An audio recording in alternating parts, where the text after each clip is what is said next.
부부 사이의 별거는 그렇게 좋지 않는 결과를 초래하는 경우가 많습니다.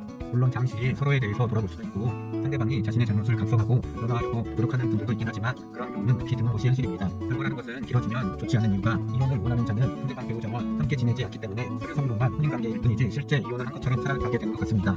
그러다 보니 다시 집으로 돌아오기가 힘들고 상대방 또한 처음에는 회복을 위해서 노력을 하지만 상대방 배우자가 돌아오지 않다 보면 그런 상황을 방치하고 살아가게 되는 것 같습니다. 그러다 보면 결국 기간은 길어지게 되고 그렇게 시간이 지나면 상대방 또한 자포자기 심정으로 이혼을 받아들이는 경우가 많습니다. 이렇게 장기간 별거로 이혼을 하려고 하는 분들이 어떻게 이혼을 해야 하는지에 대해서 오늘은 알려드리도록 하겠습니다. 일단 장기간 별거로 이혼을 하려고 하는 분들은 상대방의 협조와 동의가 되는지를 최우선적으로 파악을 해야 합니다. 만일 상대방이 이혼에 대해서 동의를 하고 상대방이 적극적으로 법원에 참석을 해준다고 하면 협의 이혼을 하면 됩니다. 장기간 별거로 이혼을 하는 분들의 경우에는 대부분 단순 이혼만 청구하는 경우가 대부분이기 때문에 상대방의 협조가 있으면 굳이 소송을 할 필요가 없고 협의 이혼으로 끝내는 것이 가장 쉽고 빠르게 이혼을 할 수 있는 방법입니다. 물론 재산 분할을 해야 할 것이 있다고 하면 이 부분에 대한 합의를 해야 하고 합의가 되면 반드시 합의서를 작성해야 합니다. 만일 재산 분할에 대한 합의가 되지 않으면 그런 경우는 이혼 소송을 해야 합니다. 그런데 만일 상대방과 연락이 되지 않거나 또는 상대방의 적극적인 협조가 안 되는 상황이라고 하면 이 경우는 협의 이혼을 할 수가 없고 반드시 이혼 소송을 해야 합니다. 협의 이혼은 양 남성자가 모두 총 2번 법원에 참석을 해야 하는데 그게 안 되는 상황이기 때문에 이혼 소송을 할 수밖에 없습니다. 하지만 너무 걱정할 필요가 없는 것이 상대방이 이혼을 원하지 않는다라고 대응하지 않는 이상 이혼 소송을 하더라도 어렵지 않게 이혼 소송이 진행이 됩니다. 보통 장기간 별거로 이혼을 하게 되면 상대방이 동의를 하거나 또는 우대행으로 일관하는 경우가 많기 때문에 화해공고 결정으로 재판도 하지 않고 종결이 되거나 또는 재판이 열리더라도 한 번의 재판으로 끝나는 경우가 대부분입니다. 그러하기 때문에 소요되는 기간은 화해공고 결정으로 종결이 되는 경우에는 최소 2~3개월 정도가 소요되고 재판을 진행하더라도 최소 4~5개월 이상이면 끝나는 경우가 대부분입니다. 즉 시간이 걸릴 뿐이지 이혼이 되는 것은 어렵지 않습니다. 일단 장기간 별거로 이혼 소송을 하는 경우에 기본적으로 필요한 서류는 위와 같습니다. 만일 상대방이 동의를 해서 답변서를 작성해 준다고 하면 별도의 서류는 필요하지 않습니다.